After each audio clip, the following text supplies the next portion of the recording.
හැමෝම සාදරයෙන් පිළිගන්නවා මගේ MGS Science YouTube channel එකට. මම අද කතා කරන්න යන්නේ 10 ශ්‍රේණියේ විද්‍යා විෂය නිර්දේශයේ රසායනික විද්‍යා පාඩමක් වන පදාර්ථයේ විභව පාඩම ගැන. කලින් වීඩියෝ එකේ කිව්වා වගේ මුලින් රසායන විද්‍යාව පාඩම් ටික ආවරණය කරගෙන ගිහින් ඊට පස්සේ ජීව විද්‍යා පාඩම් ටිකට යන්න බලාපොරොත්තු වෙනවා. ඒ වගේම ඊළඟට අපිට කාලය ඉතුරු නොතින් භෞතික විද්‍යා පාඩම්නු ආවරණය කරනවා බලාපොරොත්තු වෙනවා. මුලින්ම අපි මේ පදාර්ථයේ විවිධ පාඩම පටන් ගන්නකොට මේ පෙළ පොතේ තියෙනවා සටහනක්. ඒකෙදි පදාර්ථ අපිට ප්‍රධානම ආකාර දෙකකට වෙන් කරන්න පුළුවන් භෞතික ස්වභාවය අනුව රසායනික සංයුතිය අනුව. එතකොට රසායනික සංයුතිය අනුව අපි පදාර්ථයේ වෙන් කරොත් සංශුද්ධ ද්‍රව්‍ය හා මිශ්‍රණ විදියට බෙදන්න පුළුවන්. භෞතික ස්වභාවය අනුව බෙදුවදින් ඝන ද්‍රව වායු විදියට බෙදන්න පුළුවන්. එතකොට මේව තවත් ආකාරවලට බෙදාගෙන යන්න පුළුවන්. පරමාණු කියන්නේ මේ පදාර්ථයේ මූලික දැනුම් ඒකකය.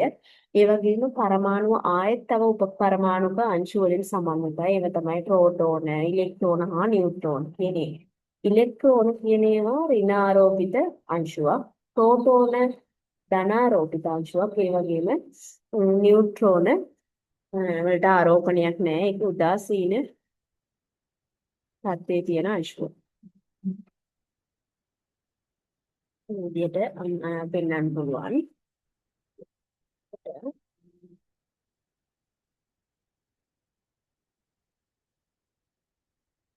අර්නස්ට් රදර්ෆර්ඩ් කියන විද්‍යාඥයා පරමාණු පිළිබඳ නාස්තික ආකෘතිය ඉදිරිපත් කරලා තියෙනවා. එතකොට මේ අර්නස්ට් රදර්ෆර්ඩ් කියන විද්‍යාඥයා කියපු විදිහට පරමාණුවේ මැද ධනාරෝපණයක් විදියට ස්කන්ධ ඒක රාශී වෙලා තියෙනවා නෂ්ටිය විදියට. ඒකේ නියුට්‍රෝන හා ප්‍රෝටෝන තියෙනවා. ඒ වටා මේ නෂ්ටිය වටා අනෙකුත් ඍණාරෝපිත ඉලෙක්ට්‍රෝන ගමන් කරමින් පවතිනවා. එතකොට මේක හරියට පරමාණුව කියන්නේ පාපන්දු ක්‍රීඩා පිටියක් නම් නෂ්ටිය කියන්නේ ඒක මැද තියෙන පරිලැබයක් වගේ තමයි දක්වලා තියෙන්නේ. පස්සේ මේ පරමාණු පිළිබඳ ග්‍රහ ආකෘතිය ඉදිරිපත් කළේ අර්නස්ට් රදර්ෆර්ඩ්. ඒ කියන්නේ ග්‍රහලෝක සූර්යයා වටේ භ්‍රමණය වෙන විදියට මේ පරමාණුවේ තියෙන නෂ්ටිය වටා එහි ඉලෙක්ට්‍රෝන ගමන් කරනවා කියලා තමයි අර්නස්ට් රදර්ෆර්ඩ් කිව්වේ. ඒ වගේම මේ රදර්ෆර්ඩ්ගේ ආකෘතිය තවදුරටත් විස්තර කරා. අර්නස්ට් රදර්ෆර්ඩ්ගේ ආකෘතිය තවදුරටත් විස්තර කළේ නීල්ස් බෝ කියන විද්‍යාඥයා. එයා මේ ධනාරෝපිත නෂ්ටිය වටාන ඉලෙක්ට්‍රෝන කක්ෂවල නැත්නම් නිශ්චිත පථවල ගමන් කරනවා කියලා. එතකොට මෙන්න මේ කක්ෂ තියෙන්නේ අයත් වෙන්නේ පරමාණුයේ පිහිටි කවච වලට. මේ කවච නෂ්ටියේ සිට පිටතට පිළිවෙලින් නම් කරලා තියෙනවා 1 2 3 4 නැත්නම් KLMN කියලා. එතකොට ඔයාලා බලා ගන්න පුළුවන් මෙන්න මේ එක් එක් ශක්ති මට්ටමකට තියෙනවා නිශ්චිත ශක්තියක්. ඒ වගේම ක්‍රමයෙන් නෂ්ටිය නිවැරදිට යන්න මේ ශක්ති මට්ටම් අතර කරදරය අඩු වෙනවා. ඒ වගේම මේගොල්ලන්ට හඳා ගන්න පුළුවන් උපරිම ඉලෙක්ට්‍රෝන ගානකුත් තියෙනවා. මේකත් පොඩා වීඩියෝ එකකින් බලන්න. අපේ පතවල තමයි ඉලෙක්ට්‍රෝන ගමන් කරන්නේ.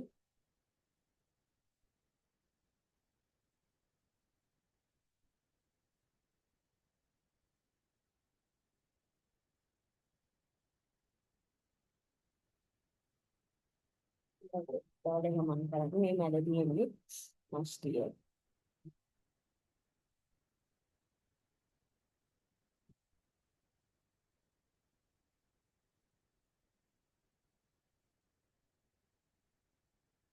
ඉලෙක්ට්‍රෝන ගමන් කරනවා. ඒ වගේම මෙන්න මේ නෂ්ටියේ ඉඳලා පිටතට තමයි මේ කවච නම් කරන්නේ. නැත්නම් ශක්ති මට්ටම් නම් කරන්නේ.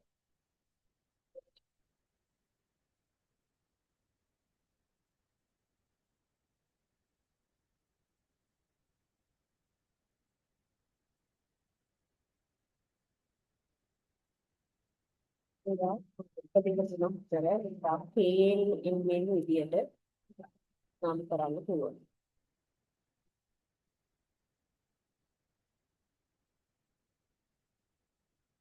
පළවෙනි ශක්ති මට්ටම K වල රඳව ගන්න පුළුවන් ඉලෙක්ට්‍රෝන උපරිම ගාන 2යි.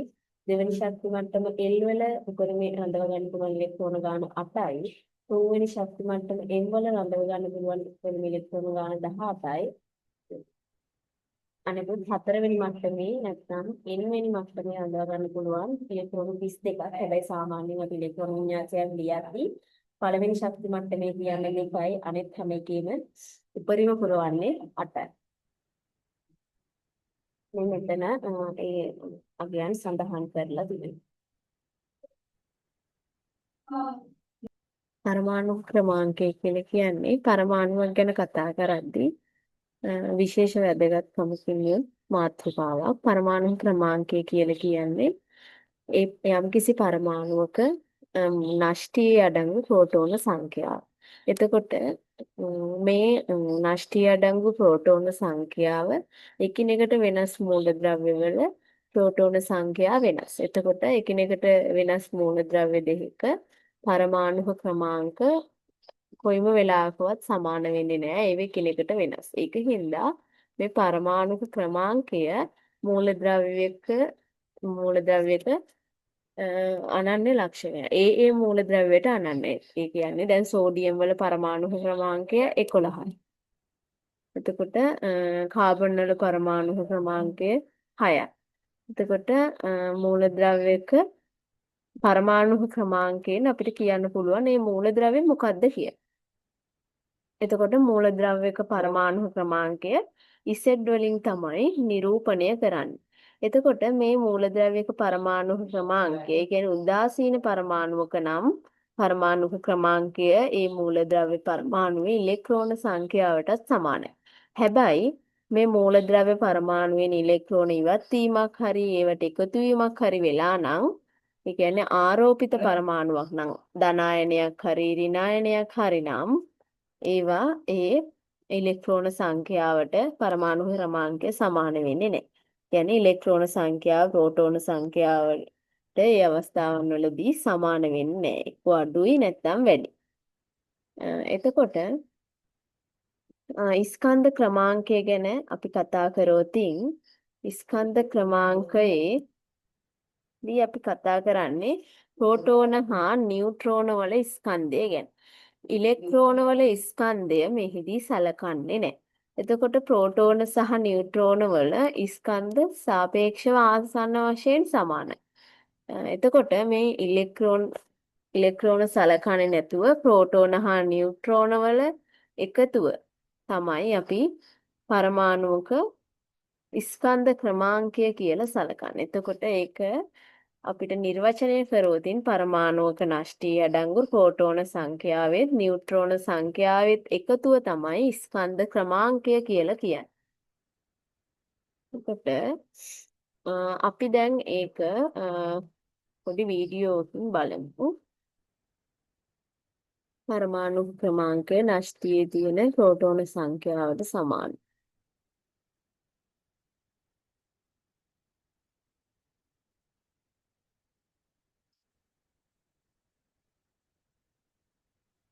ඒ වගේම උදාසීන පරමාණුවක නම් එහි තියෙන එම පරමාණුවේ තියෙන ඉලෙක්ට්‍රෝන සංඛ්‍යාවටත් සමානයි.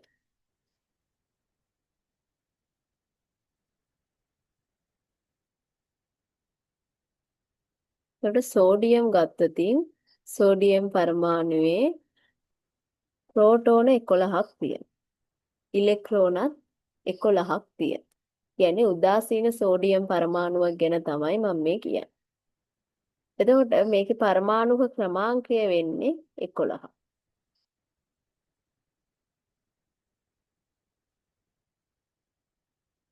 එතකොට ස්කන්ධ ක්‍රමාංකය සමානයි ප්‍රෝටෝන සංඛ්‍යාව ධන නියුට්‍රෝන සංඛ්‍යාව.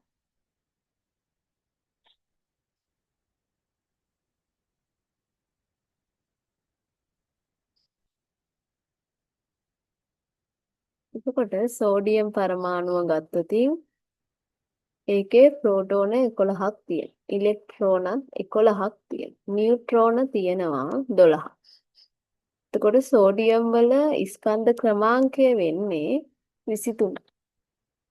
එතකොට සෝඩියම් වල පරමාණු ක්‍රමාංකය වෙන්නේ 11. මෙන්න මේ විදිහට තමයි පරමාණු ක්‍රමාංකයත් ස්කන්ධ ක්‍රමාංකයත් යම්කිසි පරමාණුක දක්වන්නේ.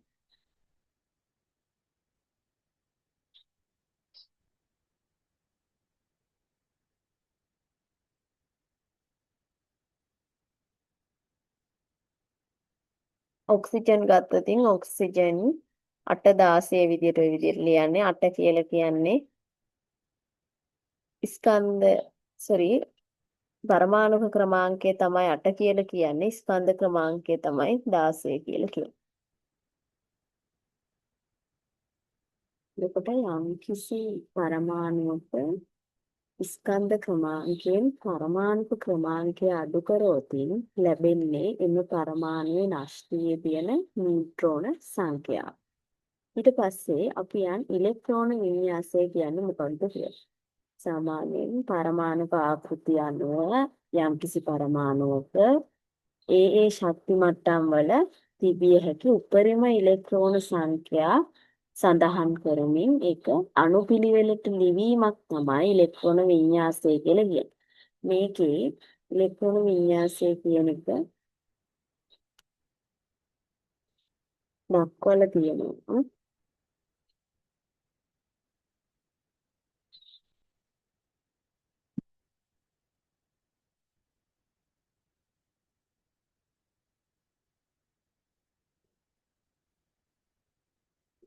පරමාණුක නෂ්ටයේ සිට පිටතට පිළිවෙලින් එක් ශක්ති මට්ටම් වල ඉලෙක්ට්‍රෝන පිරී ඇති ආකාරය නිරූපණය කිරීම ඉලෙක්ට්‍රෝන වින්‍යාසය කියලා කියනවා. එතකොට අපි ඉලෙක්ට්‍රෝන වින්‍යාසය ලියන්නේ නෂ්ටියේ ඉඳලා පිටතට.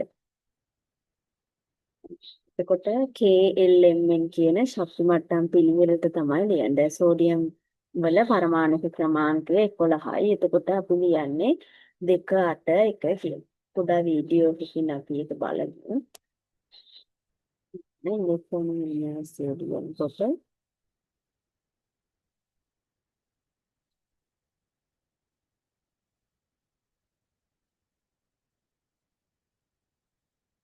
මෙන්න මේ නෂ්ටිය නම් නෂ්ටියේ ඉඳලා පිටතට තමයි ශක්ති මට්ටම් අනුව ඉලෙක්ට්‍රෝන වින්‍යාසය ලියන්නේ.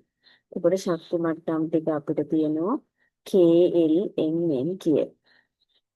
එතකොට දැන් සෝඩියම් ගත්තොතින් එක්සැම්පල් එකක් විදියට ඉලෙක්ට්‍රෝන තියෙනවා 11. එතකොට පරමාණු ක්‍රමාංකයක් මෙයාගේ 11යි. මේ උදාසීන සෝඩියම් පරමාණු වලට කියයි.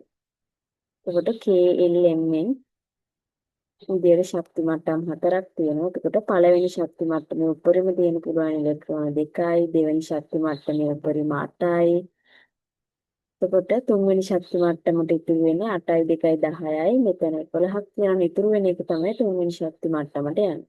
එතකොට මේ ශක්ති මට්ටම් වල ඉලෙක්ට්‍රෝන ලියනකොට පළවෙනි ශක්ති මට්ටමේ අනිවාර්යෙන් ඉලෙක්ට්‍රෝන 2ක් ලියනවා. අනිත් තම ශක්ති මට්ටමේම තියන්න පුළුවන් උපරිම ඉලෙක්ට්‍රෝන ගාන 8යි. මෙතන ඉතුරුනේ එකක් නිසා මෙතන එකක් විදිහට ලියුවා. එතකොට මෙන්න මේකට තමයි සෝඩියම් වල ඉලෙක්ට්‍රෝන වින්‍යාසය කියලා කියන්නේ. මේ විදිහට ක්‍රමාවලින් වෙන් කරනවා ඉලෙක්ට්‍රෝන වින්‍යාසය ලියද්දි.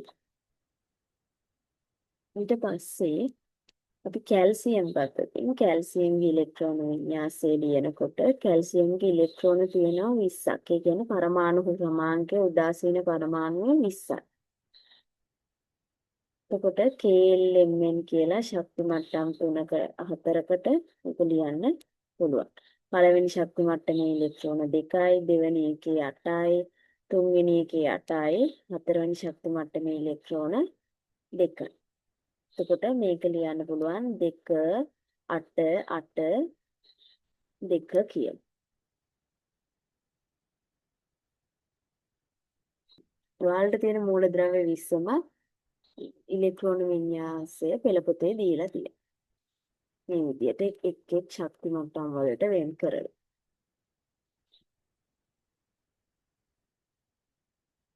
ඒක දැන් අර මං කිව්ව විදිහට උපරිම තියන්න පුළුවන් පළවෙනි ශක්ති මට්ටමේ යන අනිත් ශක්ති මට්ටම් තුලේ ඉලෙක්ට්‍රෝන 8 ගානේ තමයි අපිට පිළියන්නේ.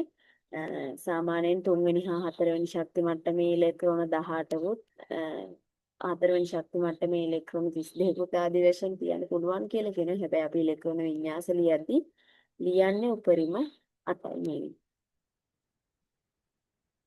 ඊට පස්සේ අපි නූතන ආවර්තිතා වගුව ගැන කතා කරොත් නූතන ආවර්තිතා වගුව නැත්නම් ආවර්තිතා නියමය ඉදිරිපත් කරේ දිමිත්‍රි මෙන්ඩලීව් කියන විද්‍යාඥයා. එයා මේ පරමාණු ක්‍රමාංකය හා ඉලෙක්ට්‍රෝන වින්‍යාසය මත පදනම් වෙලා තමයි මේ ආවර්තිතා වගුව ගොඩනැගිලා තියෙන්නේ. ආවර්තිතා වගුවක් ගැන මුලින්ම අදහසක් ඉදිරිපත් කරේ දිමිත්‍රි මෙන්ඩලීව් කියන විද්‍යාඥයා. ඊට පස්සේ මේක තවත් දියුණු වෙලා ඉදිරියට ආවා.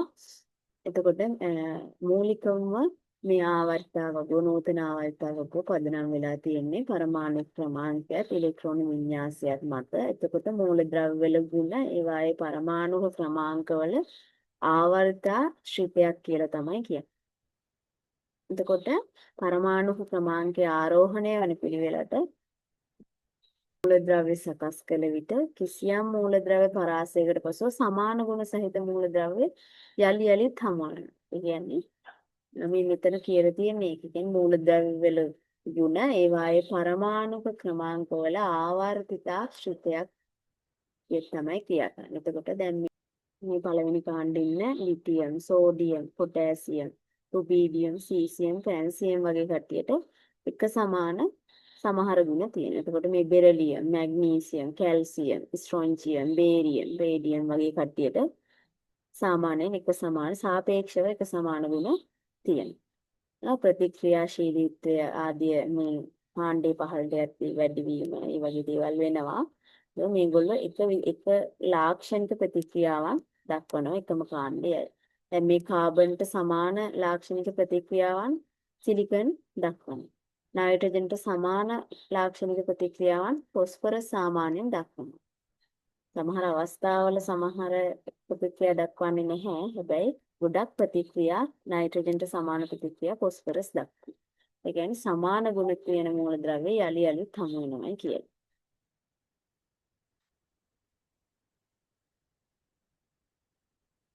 ඊට පස්සේ මේ ඔයාලගේ විෂය නිර්දේශයට අදාළව කුඩා ආවර්තිතා වගුවක් ඔයාලට දීලා තියෙනවා. ඒකේ මූලද්‍රව්‍ය 20ක් තියෙනවා. මේ 20 පාඩම් කරගන්න එක අමාරු නෑ. පාඩම් කරගන්න ඕන අනිවාර්යෙන්.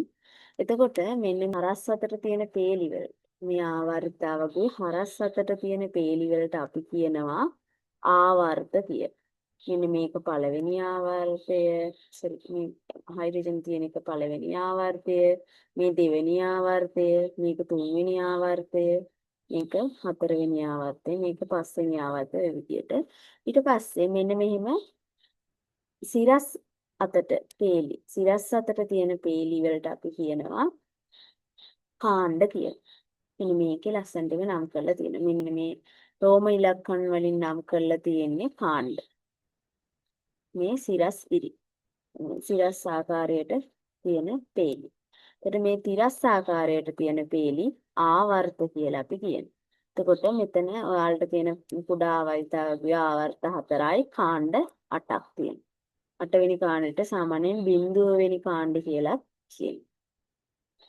මූලද්‍රව්‍ය ආවර්ත වලට බෙදීමේදී යම්කිසි මූලද්‍රව්‍යයක් අයත් වෙන්නේ ආවර්තය වගේ මොන ආවර්තයටද කියලා තීරණය වෙන්නේ ඒ මූලද්‍රව්‍ය පරමාණුක තියෙන ඉලෙක්ට්‍රෝන ව්‍යාප්ත වෙලා තියෙන ශක්ති මට්ටම් ගණන මත. ඒ කියන්නේ සාමාන්‍යයෙන් දැන් හයිඩ්‍රජන්ට තියෙන්නේ එක ශක්ති මට්ටමනේ එක ශක්ති මට්ටමයිනේ. ඒ කියන්නේ එක ඉලෙක්ට්‍රෝනයයි යාට තියෙන්නේ. එතකොට එයාගේ ඉලෙක්ට්‍රෝන ව්‍යාප්ත වෙලා තියෙන එක ශක්ති මට්ටමයි. එතකොට එයා පළවෙනි ආවර්තය. ඊට පස්සේ හීලියම් ගත්තට පස්සේ හීලියම්ගේ ඉලෙක්ට්‍රෝන දෙකයි තියෙන්නේ. එතකොට එයාගේ ඉලෙක්ට්‍රෝන දෙක පළවෙනි ශක්ති මට්ටමේ තමයි ව්‍යාප්ත වෙලා තියෙන්නේ. එතකොට එයාට පළවෙනි ආවර්තය. ඊට පස්සේ මෙන්න මේ හරියෙන් ගමුකෝ කාබන්. විතර කාබන්ගේ ඉලෙක්ට්‍රෝන 6ක් තියෙනවා. ඒ ඉලෙක්ට්‍රෝන 6 කාබන්ගේ ඉලෙක්ට්‍රෝන 6ක් තියෙනවා. එතකොට කාබන්ගේ ඉලෙක්ට්‍රෝන 6 ශක්ති මට්ටම් දෙකක ව්‍යාප්ත වෙලා තියෙනවා. එතකොට එයා දෙවන ආවර්ත. ඊට පස්සේ මෙතන අපි ඇලුමිනියම් ගත්තොත් එයාගේ තියෙන ඉලෙක්ට්‍රෝන 13 ව්‍යාප්ත වෙලා තියෙනවා ශක්ති මට්ටම් 3ක. එතකොට එයා තුන්වෙනි ආවර්තය. ඊට පස්සේ පොටෑසියම් ගත්තට පස්සේ එයාගේ ඉලෙක්ට්‍රෝන 19ක් තියෙනවා. ඒ 19 ශක්ති මට්ටම් 4ක ව්‍යාප්ත වෙලා තියෙනවා. එතකොට එයා හතරවන ආවර්තය. ඊට පස්සේ මූලද්‍රව්‍ය කාණ්ඩවලට බෙදීම කියන්නේ මූලද්‍රව්‍ය පරමාණුවක අවසාන ශක්ති මට්ටමේ තියෙන ඉලෙක්ට්‍රෝන සංඛ්‍යාව නැත්නම් සංයුතතා කියන්නේ සංයුතතා ඉලෙක්ට්‍රෝන ගණන මත. නම් අවසාන ශක්ති මට්ටමේ ඇති ඉලෙක්ට්‍රෝන සංඛ්‍යාව මත. එතකොට මේක highlight කරමු.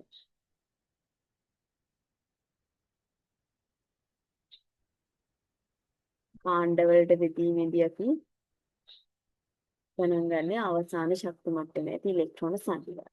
ඊට පස්සේ මෙතන ඔයාලට කාණ්ඩ ටිකට බෙදලා ඉලෙක්ට්‍රෝන අවසාන ශක්ති මට්ටමේ ඉලෙක්ට්‍රෝන තියෙන ගණන මත කාණ්ඩවලට ඔන්න පරමාණු මූලද්‍රව්‍ය පරමාණු බෙදලා තියෙනවා. එතකොට අවසාන ශක්ති මට්ටමේ ඉලෙක්ට්‍රෝන එකක් තියෙනවා නම් එයා පළවෙනි කාණ්ඩය. එතකොට දෙකක් තියෙනම් දෙවන කාණ්ඩය. තුනක් තියෙනම් තුන්වෙනි කාණ්ඩය. හතරක් තියෙනම් හතරවෙනි කාණ්ඩය. පහක් තියෙනම් පස්වෙනි කාණ්ඩය. හයක් තියෙනම් හයවෙනි කාණ්ඩය. හතක් තියෙනම් හත්වෙනි කාණ්ඩය. මේ විදිහට බෙදලා තියෙනවා. අටක් තියෙනම් හෝ ස්ථායි නම් ඒ කියන්නේ හීලියම් වගේ කට්ටිය. හීලියම්ගේ පළවෙනි ශක්ති මට්ටමේ තියෙන පුළුවන් ඉලෙක්ට්‍රෝන දෙකයිනේ. මේ දෙකම පිරලා තියෙනවා. එතකොට එයා ස්ථායි වින්‍යාසයක් තමයි දරන්නේ. එතකොට හීලියම් අයිති වෙන්නේ මෙන්න මේ බිඳුවෙනි කාණ්ඩයට. අපිට ආවයිත වගේ බලන්නකො හීලියම් තියෙන්නේ 8 වෙනි කාණ්ඩේ නැත්නම් බිඳුවෙනි කාණ්ඩේ. එන්නේ ආ ස්ථායි අවස්ථාවක තමයි ඉන්නේ.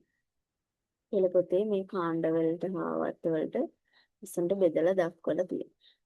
යම්කිසි මූලද්‍රව්‍යයක පරමාණුක ක්‍රමාංකය දුන්නට පස්සේ අපිට හොයන්න පුළුවන් මේ මූලද්‍රව්‍ය ආවර්තවගුවේ මොන වගේ ස්ථානයකද ඉන්නේ කියලා. එතකොට දැන් අපි හිතමු මැග්නීසියම් වල පරමාණු ක්‍රමාංකය 12. ඉස්සෙල්ලම අපි යාගේ ඉලෙක්ට්‍රෝන වින්‍යාසය ලියන්න ඕන. ඉලෙක්ට්‍රෝන වින්‍යාසය ලිව්වට පස්සේ එයාගේ ඉලෙක්ට්‍රෝන විසිරීලා තියෙන ශක්ති මට්ටම් 3ක. එතකොට එයා අයිති වෙන්නේ තුන්වන ආවර්තයට. ඊට පස්සේ මෙයාගේ සංයුතා කවචය නැත්නම් අවසාන ශක්ති මට්ටමේ ඉලෙක්ට්‍රෝන දෙකයි තියෙන්නේ. එහෙනම් මෙයා අයිති වෙන්න ඕන දෙවනි කාණ්ඩෙට. මේ විදිහට යම්කිසි මූලද්‍රව්‍යයක් ආවර්තවගේ කොමන ස්ථානයකට අයත් වෙනවද කියලා අපිට හොයාගන්න පුළුවන්. මේ විදිහට කරපු තවත් එකක් මෙතන නිදසුනක් තියෙනවා. අපි ඒකට කුඩා වීඩියෝ එකක් බලලා ඉමු. අවෝගත් ඉතින් අපිට ලේසියෙන්ම ලියන්න පුළුවන්. පළවෙනි කාණ්ඩය හයිඩ්‍රජන්, ලිතියම්, සෝඩියම්, පොටෑසියම්. මේ ඔයාලට තියෙන ආවර්තවගෝ ගැන මම කියනවා. ඊපස්සේ දෙවෙනි කාණ්ඩේ ඉන්නව බෙරිලියම්, මැග්නීසියම්, කැල්සියම්. තුන්වෙනි කාණ්ඩේ ඉන්නව බෝරෝන්, ඇලුමිනියම්. හතරවෙනි කාණ්ඩේ ඉන්නව කාබන්, සිලිකන්. පස්වෙනි කාණ්ඩේ ඉන්නව නයිට්‍රජන්, ෆොස්ෆරස්. හයවෙනි කාණ්ඩේ ඉන්නව ඔක්සිජන්, සල්ෆර්. හත්වෙනි කාණ්ඩේ ඉන්නව ක්ලෝරින් and ක්ලෝරින්. ඊපස්සේ අටවෙනි කාණ්ඩේ නැත්නම් බිඳුවවෙනි කාණ්ඩේ ඉන්නවා හීලියම්, නියෝන්, ආගන්.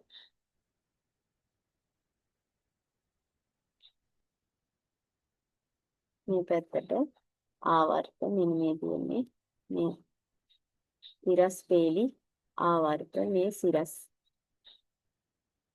පේලි සිරස් අතර තියෙන පේලි කාණ්ඩ මේ රෝමි ලක්ෂණ වලින් නිකලා තියෙන කාණ්ඩ ආවර්ත වලට බෙදන්නේ ඒ මූලද්‍රව්‍ය පරමාණු විසිරලා තියෙන නැත්නම් ව්‍යාප්ත වෙලා තියෙන ශක්ති මට්ටම් ගණන මත තමයි ආවර්ත තීරණය වෙන්නේ. පළවෙනි ශක්ති මට්ටමේ විතර නම් පළවෙනි ආවර්තය. පළවෙනි දෙවන ශක්ති මට්ටමේ නම් දෙවන ආවර්තය. පළවන දෙවන තුන්වන කියන ශක්ති මට්ටම් තුනේම ව්‍යාප්ත වෙලා තියෙනවා නම් තුන්වෙනි ආවර්තය. පළවෙනි දෙවෙනි තුන්වෙනි හතරවෙනි කියන ශක්ති මට්ටම් හතරෙම ඉලෙක්ට්‍රෝන ව්‍යාප්ත වෙලා තියෙනවා ඒ හතරවෙනි ආවර්තය. කාණ්ඩවලට බෙදීම ගත්තට පස්සේ කාණ්ඩවලට බෙදීම කරන්නේ සංයුතා කවචය නැත්නම් අවසාන ශක්ති මට්ටමේ තියෙන ඉලෙක්ට්‍රෝන ගණන මත තමයි මූලද්‍රව්‍ය කාණ්ඩවලට බෙදන්නේ.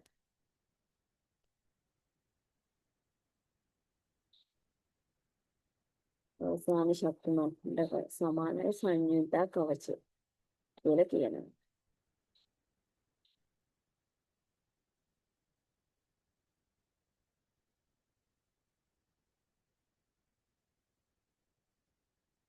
අවසාන ශක්ති මට්ටමේ තියෙන ඉලෙක්ට්‍රෝන ගණන සමාන වෙනවා එම මූලද්‍රව්‍යයේ කාණ්ඩ අංකයට.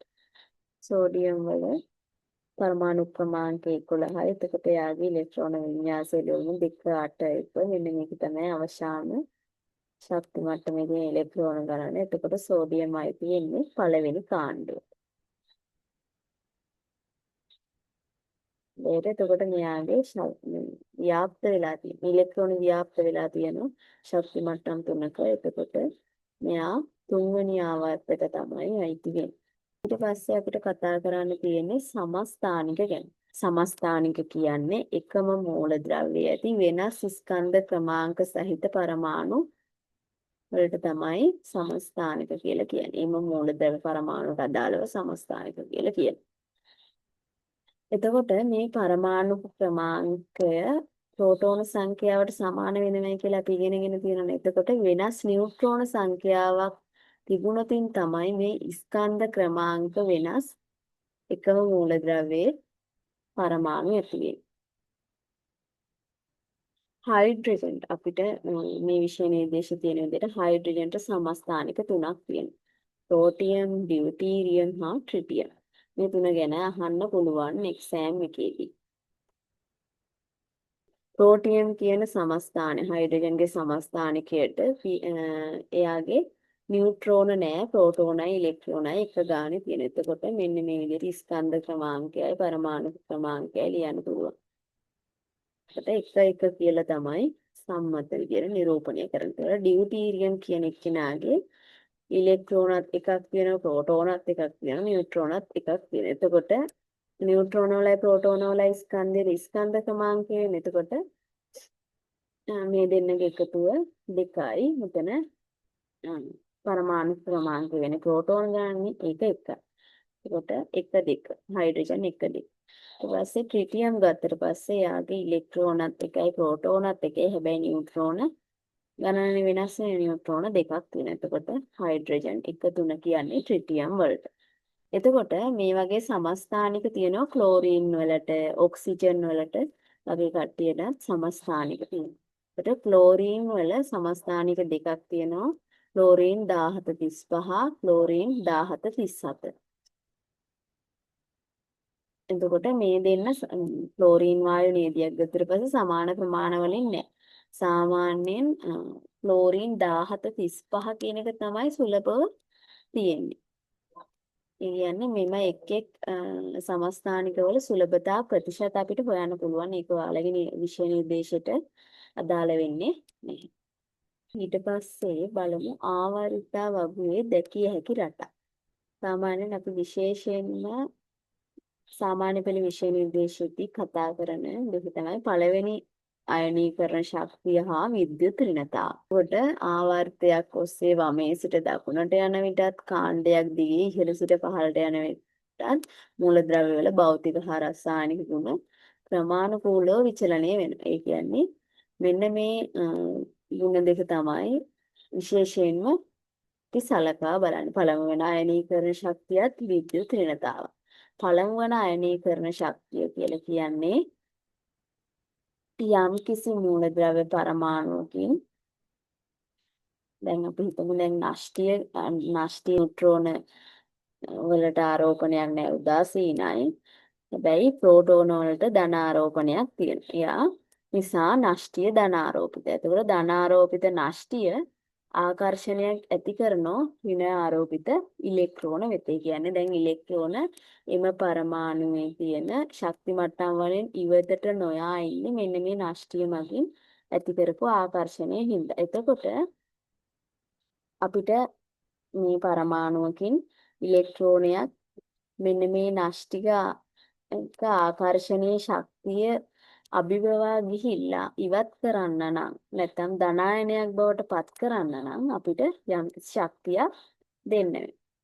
එතකොට වායුමය අවස්ථාවේ ඇති මූලද්‍රව්‍ය පරමාණුවකින් ඉලෙක්ට්‍රෝනයක් ඉවත් කරලා වායුමය ඒකදන අයනයක් හදන්න සැපිය යුතු අවම ශක්තියට තමයි පළමු වන අයනීකරණ ශක්තිය කියලා කියන්නේ. පළමු වන අයනීකරණ ශක්තිය අඩුම වෙන්නේ පළමු වන කාණ්ඩයේ. ඒ කියන්නේ ලිතියම්ගේ සෝඩියම්ගේ පොටෑසියම්ගේ ගොඩක් අඩුයි පළමු වන අයනීකරණ ශක්තිය. හැබැයි හයිඩ්‍රජන්ගේ ටිකක් වැඩියි. ඇයි හයිඩ්‍රජන්ට එක ඉලෙක්ට්‍රෝනයක්නේ තියෙන්නේ. ඒකට එකක් තියෙන කෙනා දෙන්න එච්චර කැමති නෑ. කියන්නේ යා නෂ්ටියට ගොඩක් ළඟ ශක්ති මට්ටමක තමයි යාගේ ඉලෙක්ට්‍රෝන තියෙන්නේ. ඒකට නෂ්ටික ආකර්ෂණය වැඩි. ඒ හින්දා යා වැඩි දෙන්න කැමති නෑ. මේ ලිතියම් සෝඩියම් පොටෑසියම් විතර මේ කාණ්ඩේ පහළට යද්දී පළමු වන අයනීකරණ ශක්තිය ගොඩක්ම අඩු වෙනවා. එතකොට මෙන්න මේ ආවර්තයක් දිගේ ඉස්සරහට යද්දි සාමාන්‍යයෙන් පළමු වන අයනීකරණ ශක්තිය වැඩි වෙනවා. මෙන්න මේ විදිහට රසායනික සමීකරණයකින් අපිට මේක දක්වන්න පුළුවන්.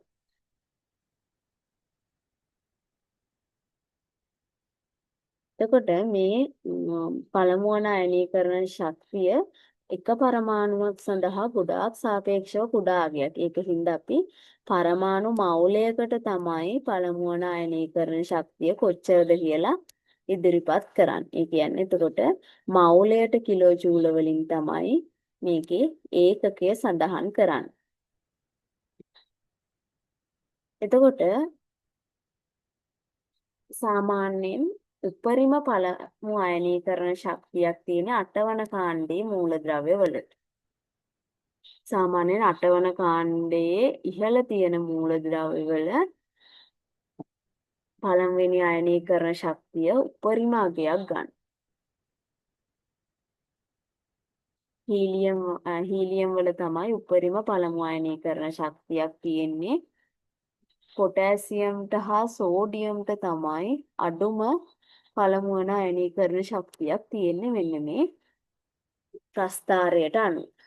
එතකොට ආවර්තයක වමේ සිට දකුණට යන විට ක්‍රමානුකූල රටාවකට ප්‍රථම අයනීකරණ ශක්තිය විචලනය වෙනවා.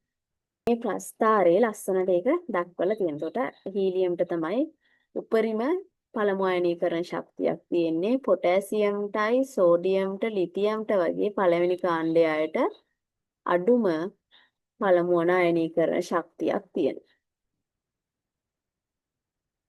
මෙන්න මේ ටික highlight වෙන්න ඕන. පළමු වන කාණ්ඩයේ මූලද්‍රව්‍ය වලට තමයි අඩුම ප්‍රථම අයනීකරණ ශක්තියක් තියෙන්නේ. එතකොට මෙන්න මේ පරමාණු ක්‍රමාංකය අනුව පළමු වන අයනීකරණ ශක්තිය විචලනය වන ආකාරය මේ ප්‍රස්ථාරයෙන් දක්වන මේ ප්‍රස්ථාරය හොඳින් අධ්‍යයනය කරන්න. එතකොට මේක තවත් තේරුම් ගන්න පුළුවන්. එතකොට පළමු වෙන කාණ්ඩයේ මූලද්‍රව්‍ය වල කාණ්ඩයේ ඉහළ ඉඳලා පහළට යනකොට ප්‍රථම අයනීකරණ ශක්තිය අර මන් කිව්වා වගේ තව තවත් අඩු වෙනවා. එතකොට කාණ්ඩයක ඉහළ සිට පහළට යනකොට කාණ්ඩයක ඉහළ සිට පහළට යෑමේදී ප්‍රථම අයනීකරණ ශක්තිය අඩු වෙනවා. ඒකට හේතුව තමයි කාණ්ඩයක පහළට යන්න ඒ පරමාණුවේ තියෙන ශක්ති මට්ටම් ගණන ඒ පහළට යද්දී හමු වෙන මූලද්‍රව්‍ය වල එන්න තියෙන ශක්ති මට්ටම් ගණන වැඩි වෙනවා. එතකොට නෂ්ටියට තියෙන ඒ අවසාන ශක්ති මට්ටමේ ඉලෙක්ට්‍රෝන වලට නෂ්ටියට තියෙන දුර තව තව වැඩි වෙනවා. එතකොට නෂ්ටියෙන් නෙදෙන ආකර්ෂණ බලය අඩු වෙනවා. එතකොට ඉලෙක්ට්‍රෝන ඉවත් කරන්න පහසුයි. එතකොට තව තවත් ප්‍රථම අයනීකරණ ශක්තිය අඩු වෙනවා. ඊට පස්සේ අපි විද්‍යුත් ඍණතාව ගැන කතා කරොත් විද්‍යුත් ඍණතාව කියලා කියන්නේ මූලද්‍රව්‍ය පරමාණුවක් තවත් මූලද්‍රව්‍ය පරමාණුවක් සමග සහසංජ බන්ධනයකින් බැඳිලා ඉන්නකොට එම බන්ධනයේ ඉලෙක්ට්‍රෝන තමා වෙතට ඇද ගැනීමේ හැකියාව. ඒ කියන්නේ සහසංජ බන්ධනයකදී යම්කිසි පරමාණුවක් සම්පූර්ණ ඉලෙක්ට්‍රෝනයක් කාටවත් දෙන්නේ නැහැ. කාගෙන්වත් සම්පූර්ණයෙන්ම ඉලෙක්ට්‍රෝනයක් තමා වෙතට ගන්නෙත් නැහැ.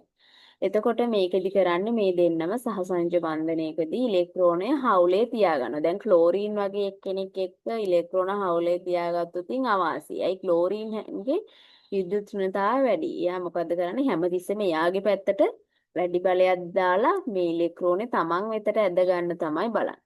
හැබැයි හයිඩ්‍රජන් වගේ කට්ටිය එහෙම නැහැ. එයා ඉලෙක්ට්‍රෝනේ තමන්ගේ පැත්තට ඇද ගන්න එච්චර ලොකු බලයක් යොදන්නේ නැහැ.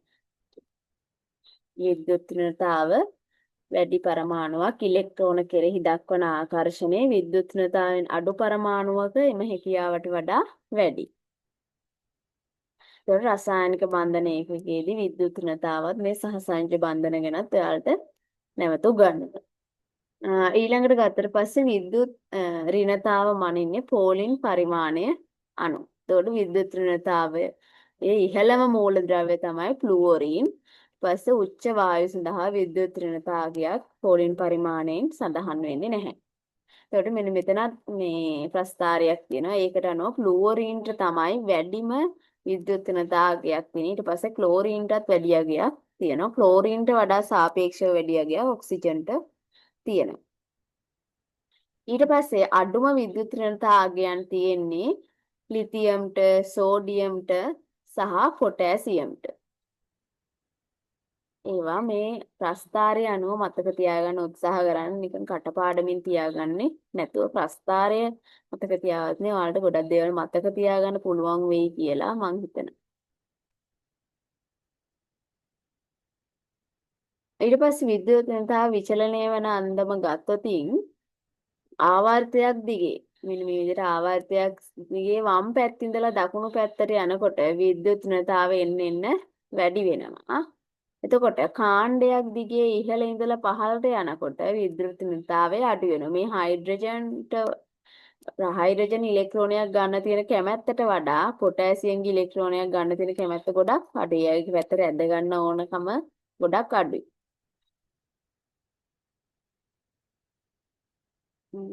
ඒකත් අපි හයිලයිට් කරගමු.